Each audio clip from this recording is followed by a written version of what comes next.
as I say, I don't use it. It's just another story to tell. We're telling stories all the time. It's the history of writing. And basically, it's the history of writing. It's not particularly imaginative as a story. It's not particularly engaging. It doesn't have a lot of what we describe as story. And in fact, if you presented this as a story on your story time, I'd want you to modify it. Okay, I don't think it's a good story. However, one does one's duty. One always follows the rules. Writing is decoration as well as communication. Listen, I'd only ever do this one-to-one, one-to-two possibly. I'm just doing it to you guys because you're there. Decoration as well as communication. So let's look at a history of writing. One of the earliest examples of writing is the 4th millennium tablet from Uruk. Lists and sacks of grains and heads of cattle. So this is, you can see the heads of cattle we've already talked about. So 4th millennium, well, so that's about 6,000 years ago. So his writing's been around for a long time, but that's some of the early types of writing. Why did people write? Okay, imagine that you didn't have access to any radio or telephone and that you're out in the bush. What might you do to show people where you're going?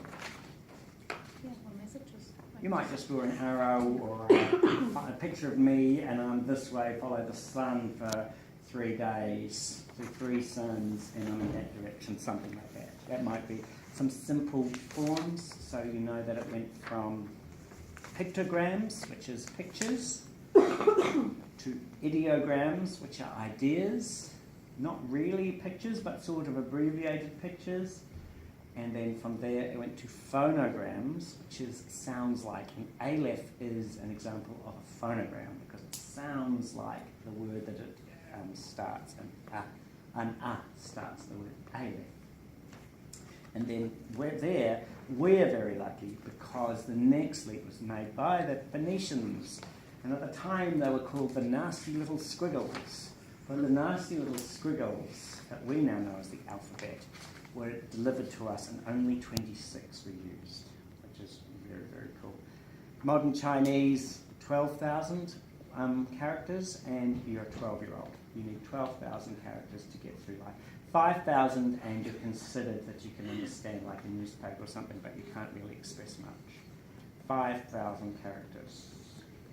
It's a massive writing program for the kids because they've all got to write them exactly the same way. They've all got to understand them. So you could, if you chose, Google the history of writing and you too would come across a story that looks like this, which is the history of writing. And then you push print and you'd have it. No one would be better off, but you'd feel more comfortable about offering the history of writing. It's there if you like to read it. The earliest writing seems to be an accounting device to record history. Remember, all maths comes from trade and all language comes from trade. So commerce is actually one of the triggers of civilization.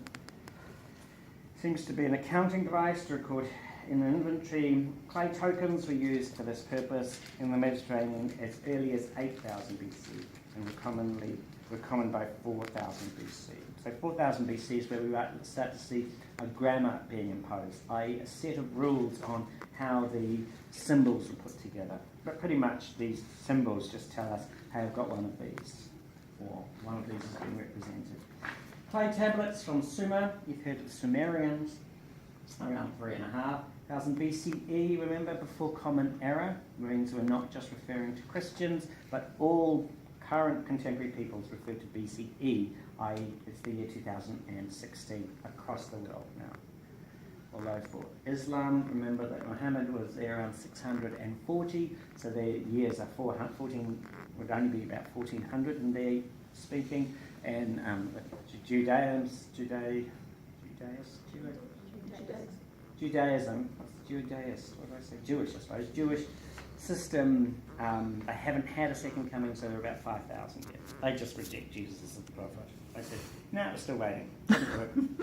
So remember that Islam, Judaism, and Christianity all share the Old Testament. They all have the same book of religion.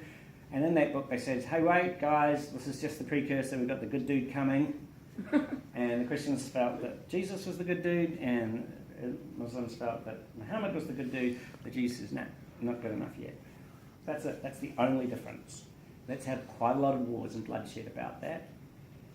But Islam, of course, you understand a little bit more about that story, is that Muhammad was dying and he was the head of the religion, so they thought, oh, what are we going to do? We're going to need to have a successor. So Muhammad said to his mate, you take over, this is really cool, I like you to be the head of the church, and everybody out, and that split the church because Muhammad's son also wanted to be head of the religion, and that's why we have Sunnis and Shiites. That's all it is, okay? The same dude, mate or son, suddenly we have two different. Sunni, I think, is the family member, is that right? Shiite is the friend. And there's like wars going on in Muslim countries between those two. Yeah. It's like they're pretty much they have the same text, the Quran, but it's just because it's like a little bit different. Yeah, that's the deal. It's like Catholic, Protestant kind of thing, different kinds of Christianity. Yeah, remember that Protestant only came in because Henry VIII didn't have babies. That's all that happened. Protestant, A-N-T in French means ing, I-N-G in English, so protesting. They were the protesting movement, were Protestants, were protesting. And they were protesting against the marriage and a whole lot of other corruption in the Catholic Church. The Catholic Church is good at that, mind you, every church is. So they created a new one. Instead of popping the Pope at the top of the church, King Henry VIII thought, hang on, I might like that job too. I might become head of the church. And so Because he wanted to get rid of his wife. Yeah. he to wanted get to divorce, but he'd actually bopped up a few wives beforehand. He actually thought, I'll actually become head of a church as well. It was quite useful to have both. But he could have just killed them. He was quite comfortable doing it. He did kill one of them, didn't he? One, four. Quite a few of his wives were parked. It's a very nice way of putting it. In the garage for now. You passed the use by date. Cuneiform literally means wedge-shaped writing on baked clay tablets. Was first used about 3000. So this is, they have and you could do this with the kids. You get the clay, you get a little wedge, you just start writing. You're going to create a set of symbols for your name. What's that? I said, I want to come back and play with your children. All of these types of writing you need to look at. Where does the word letter come from again? Liniment.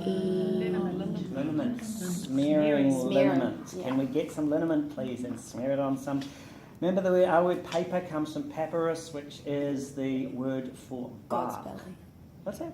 Was it a goat's belly? Vellum is a parchment, yeah, but I'd say paper. What was it a goat's belly though? Or Deer. Deers or deers, baby, Unborn unborn. Skin Unborn. of a deer. Ugh. deer? What's that? I mean, they were using the whole animal. Yeah, Oh, exactly. yeah. Well, hey, what do we do with this smooth bit? Oh, I know. I'll dry it out and write on it. All right. Now we're just putting sausages. Crap. Writing was invented multiple times in multiple places on Earth. It doesn't just have one history, it has lots of unique histories, which is really exciting. The earliest Chinese writing was oracle bone script inscribed on tortoise shell or on a bone during the Shang dynasty of between 1600 and 1000 BCE.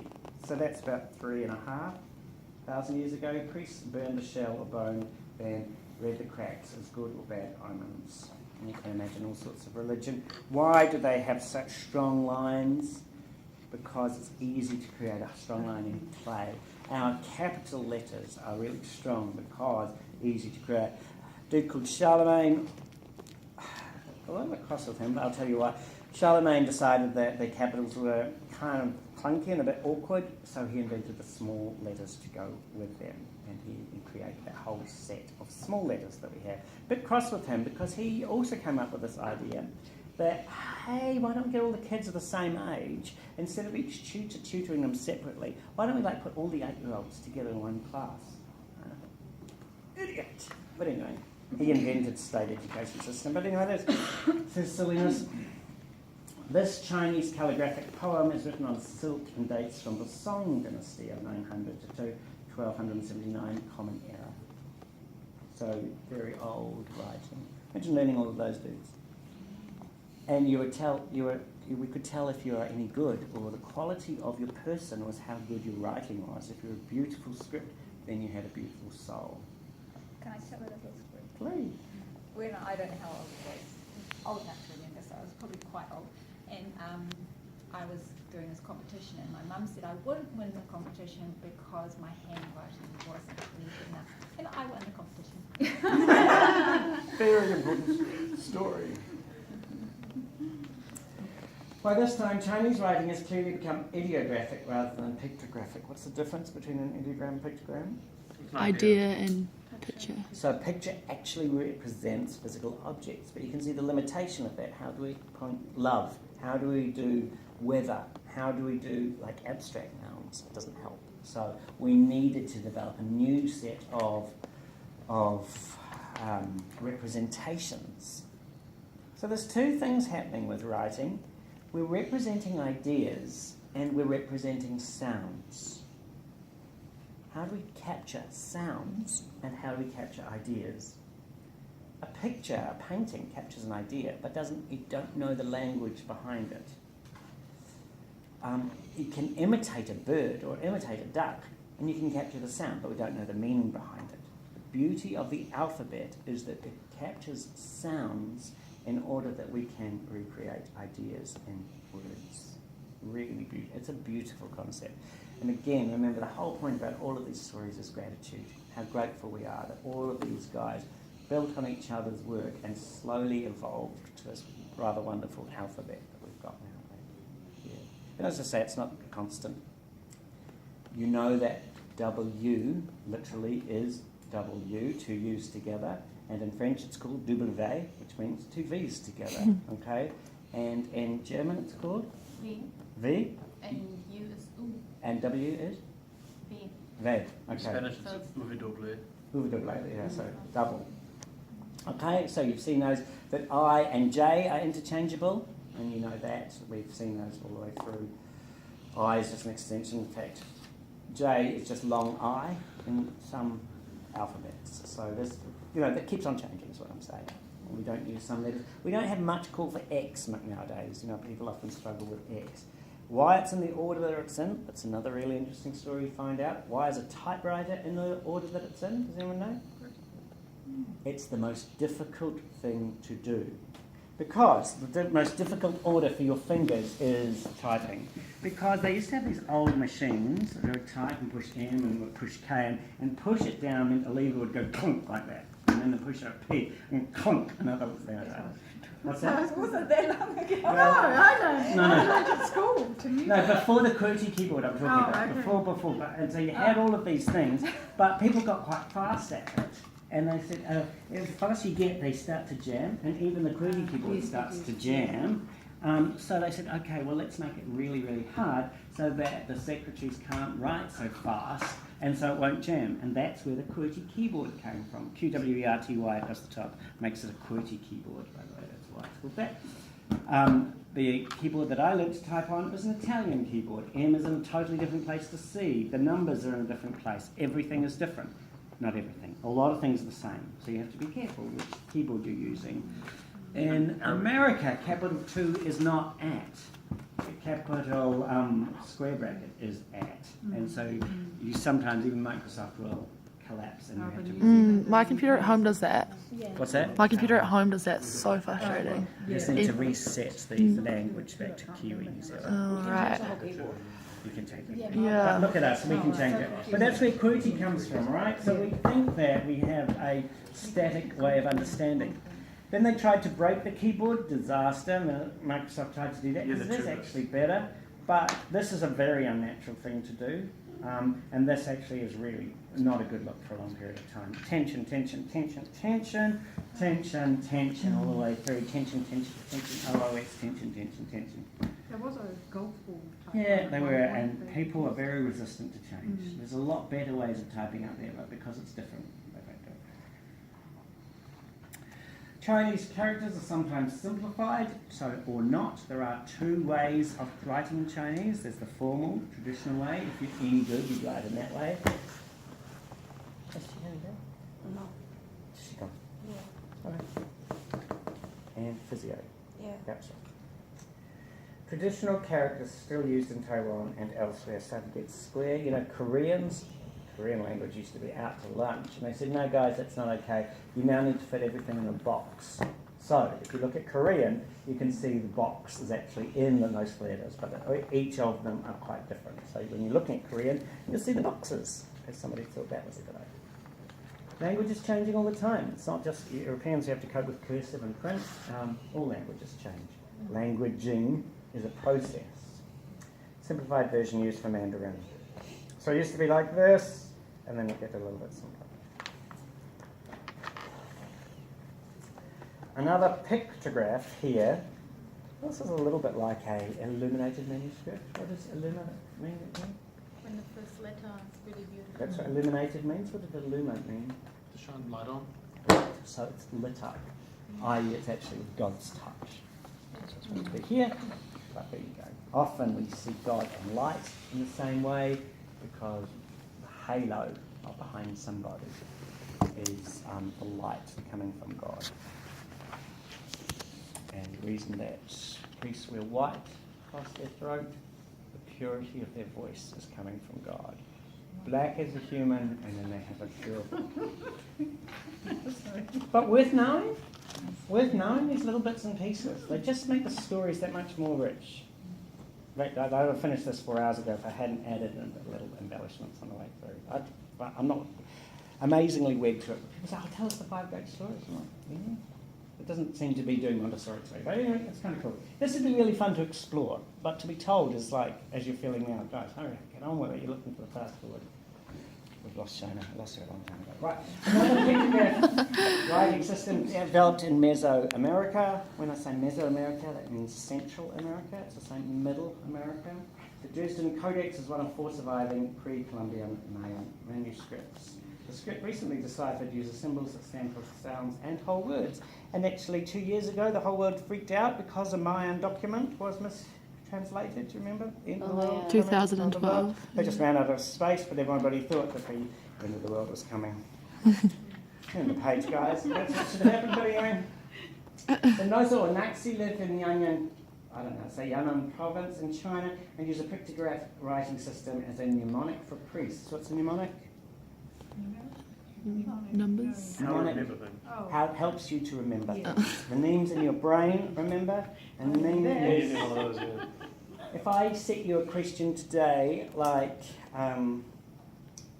what would be the mountain that you would like to go and visit if you could visit anyone? You might not think about it now, but at some point over the next 24 hours, a thought just might pop up.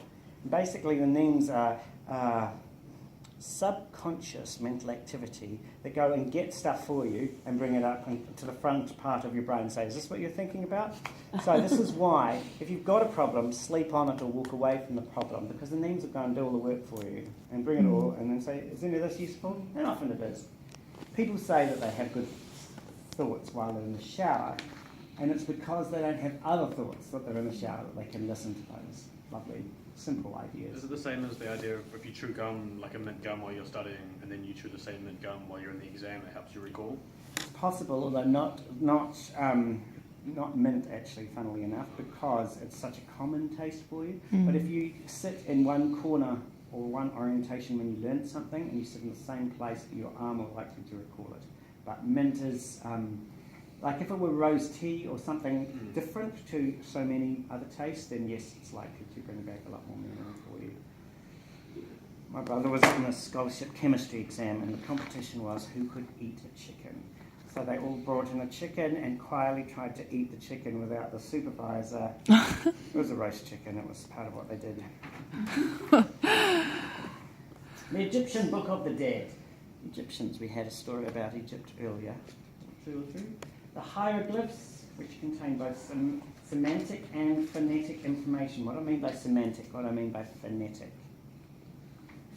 Phono means Sound. Yes, semantic means meaning. It's like syntax. Syntax is word order. Oh, Semantics is meaning. semantics. So when we're changing the word order, we're experimenting with syntax. When we're changing the meaning of a word, we're changing the semantics of it. Have you got enough to share, Jenny?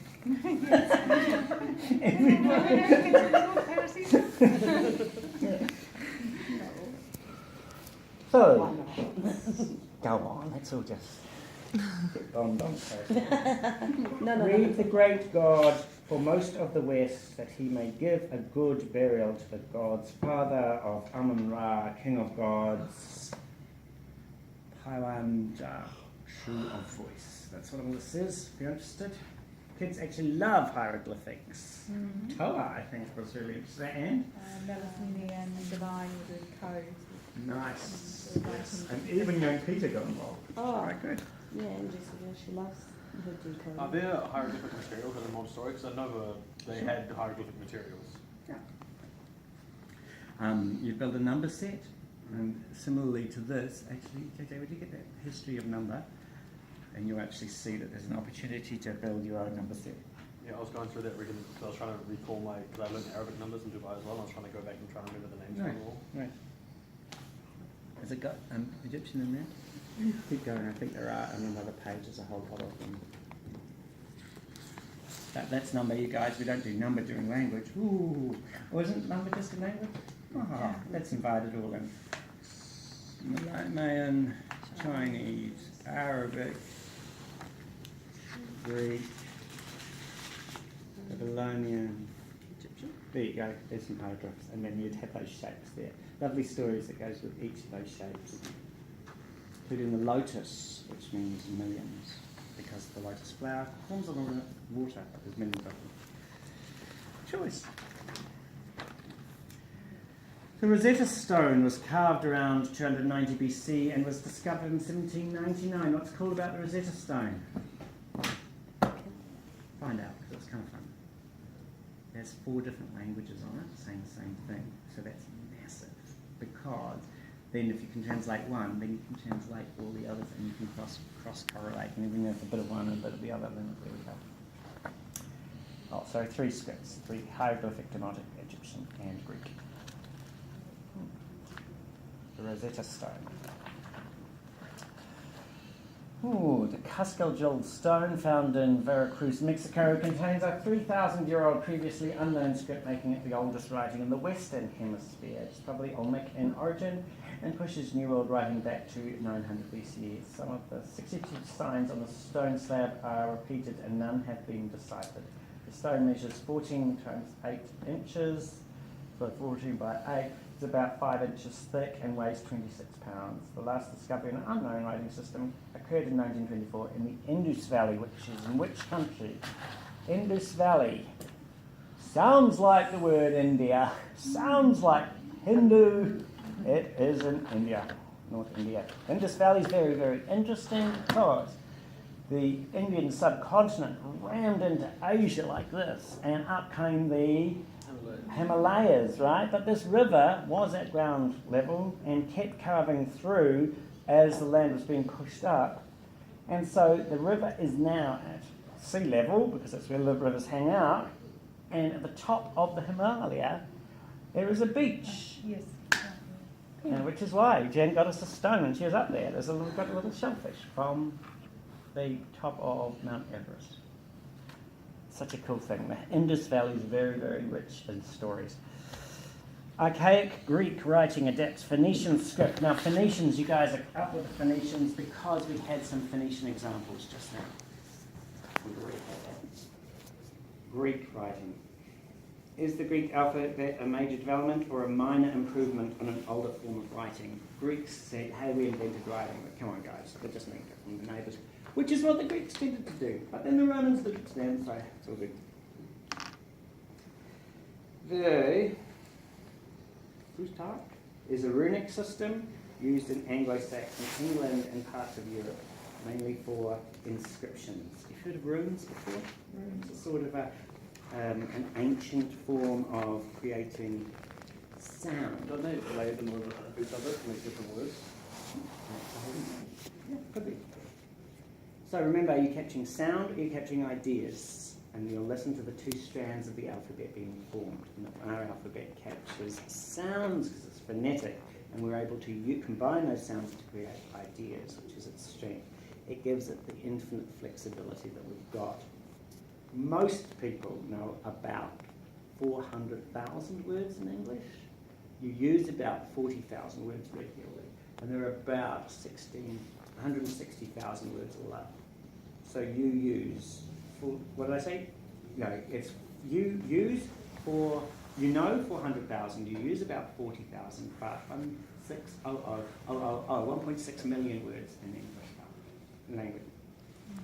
But a lot of those are chemical symbols, and we just don't use them. A lot of in the 15th century, King Sejong commissioned a group of scholars to create a Korean alphabet, now called Hangul, to free Korean from the influence of Chinese writing. And you see it's all boxed up. Really important. They're not to be seen as Chinese, but a political statement, as it still is. The earliest Japanese writing, dating from the 8th century and perhaps as early as the 6th century, is called Manayama, and uses Chinese characters, right column, to represent Japanese phonetic values, left column. So there you've got characters being phonetic and semantic. Character segment in red was adapted to form the katakana on the left. Most Japanese children know 4 different scripts: hiragana, katakana, romanji, and romanji is a way of writing in the English alphabet. So they would know the Japanese transliteration of any symbol using romanji, but they would also know the English word as well. So phenomenal. How they've got time to do anything else. Here you go. Today, Japan uses 4 different writing systems. Romanji, Roman letters representing Japanese sounds. Hiragana, ordinary symbolic scripts. Katakana, which derives from Chinese characters and is used for writing non-Chinese loan words. And kanji, Chinese characters used to represent Japanese words.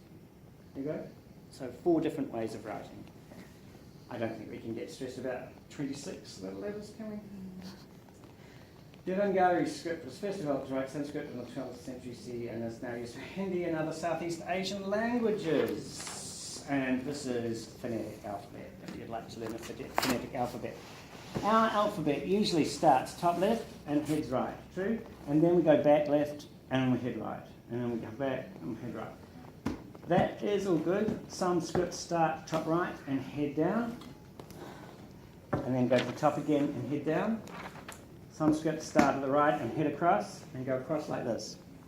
And then there's this really cool script called Boustrophodonic script, which starts here, goes across to here, comes down and goes back, comes down and goes back, and comes down. So you have to work out what is being said in order to know which way to move your head through writing. You have to follow through. Ancient hieroglyphics, there is no order needed. You just need to put the important things near the important place. Like over the door is really important. Put all the important stuff there and put all the other stuff out from the door. And so you'd walk in and you know that that's important stuff and this stuff is less and less and less important. You already understand that. Kings and such, people die. I love it how you said people in your Egyptian stories. Oh, people choose to die in these. Maybe 1 or 3 people actually die because there are 3 pyramids. These are like, they take about, 250 years to put together, so it's just, it was really sweet. I gave it a go. You did. Oh, it's really cool. Has anyone been to the pyramids? They're kind of tiny and kind of boring, but the things to watch out. And so it might be. They're having more fun than we are. I know.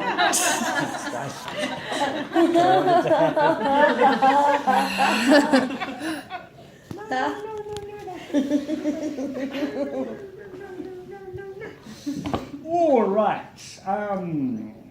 So your birthday was after hers, so you can come over now. You're that volunteer. Well done.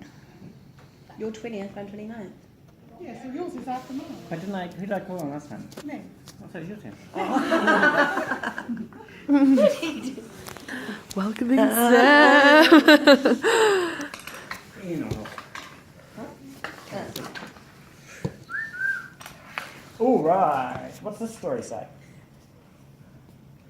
The cat The cat jumps. I'm not upset. It's okay. I'm okay. I'll be fine. It's easy to read.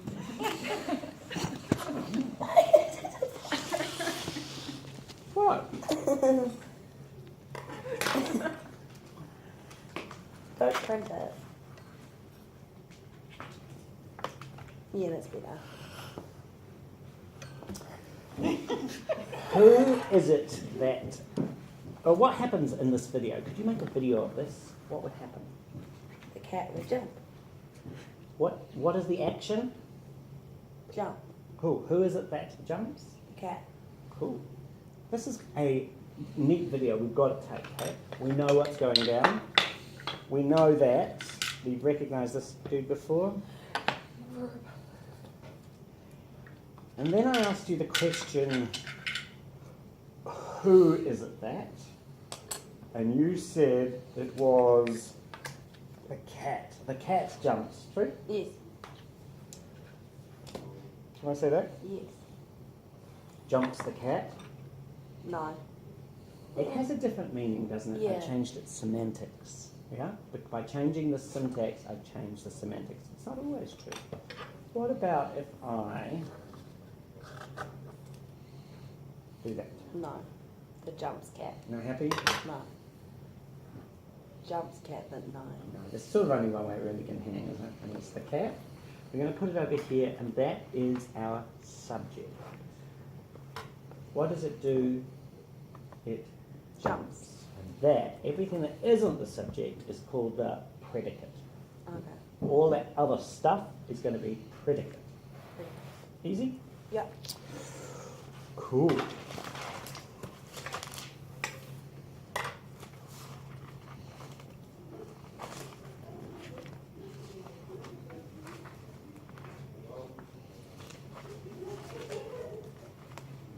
You're doing it just to us. Yep. How can I? Sam writes a letter. What is the verb? When you see this as a video, what do you see happening? Writing. Okay, so we have the verb is writes. Who is it that writes? Sam. Sam. What is it, or to whom does she write?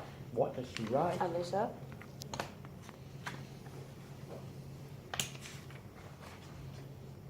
A letter. Mm. Sam writes a letter. Yeah. Got it? You're not very comfortable with this, perhaps. A letter writes Sam. That's kind of weird. Can you imagine the letter writing Sam? We can, but it's not standard. Writes a letter. Sam. Not comfortable. Writes Sam a letter. Yeah. Some. But Sam is no longer doing the writing in this case, is it? And No, our so that's story fine. was about Sam writing a letter. Yeah. So find the verb, put the verb here. Who is it that's acting? Put it on the subject. What is the energy transferred onto? The energy from Sam goes through writing and ends up on the Letter. letter. This means that the energy has transferred across. Okay? This means that this verb is a transitive verb because it takes a direct object. If we did not have a direct object, for example, the cat